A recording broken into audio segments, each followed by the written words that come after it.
drivers today. The most fun club in the bag, right? The club that goes the furthest, the club that bombs it straight. Well, at least that's the plan. It's also the most problematic for many, especially you high-speed golfers out there. So let's talk about some of the things that I've noticed that can cause inconsistencies, and let's try to tie them back to a theme and how we're going to head on and tackle that theme and make life a lot easier. One of the things I see on the lesson tee, or one of the things I hear on the lesson tee, is, you know what, if I just swing nice and easy, I'm okay. Wrong. What actually happens is they just dilute their problems and they don't quite come out, as severely as they potentially can. I never want you to swing easy on a driver. In fact, the engineers don't even want you to swing easy on a driver. The head is hollow, the head is lightweight, the shaft is long, the shaft is graphite. Everything about this is designed to accelerate and whip and snap and crash and bang, and you're meant to really hit this hard. Now, the problem is, and why players love to say, oh, if I just swing easy, I'm okay, well, is they don't quite know where the club is at any moment in time.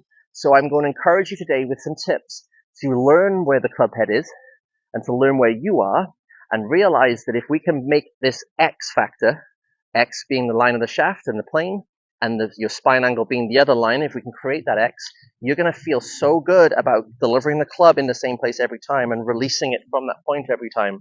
And I assure you, having the freedom to accelerate through impact is a really good feeling, and it'll give you more control than the opposite, okay? Contrary to what the myth is, if I swing easy, that old myth, nonsense, okay?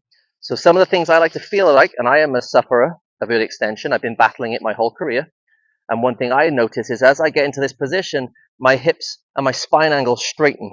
My pelvis comes forward and my spine angle, I wouldn't say I thrust forward, but my spine angle breaks down. As I get taller here, my spine angle straightens, and from here, I'm too vertical. So my line that was once like this is now like this. That changes the way I can release the club. Usually now my club is released on a vertical plane. The swing plane's not meant to be vertical. That's a Ferris wheel. It's meant to have a bit of a tilt. And with the help of a great coach, and hopefully I can share some of that insight for you viewers today, and he showed me, if I can get the club to stand up, or at least feel like it stood up here, as it turns for home, I'm going to feel like my hips push backwards.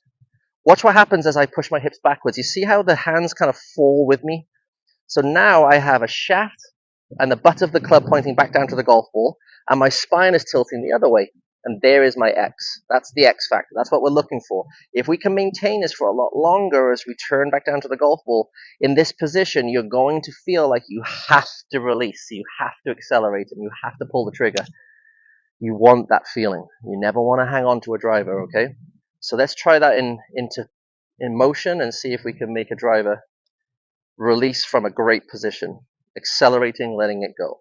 Stand the shaft up, keep the spine angle, create the X and release.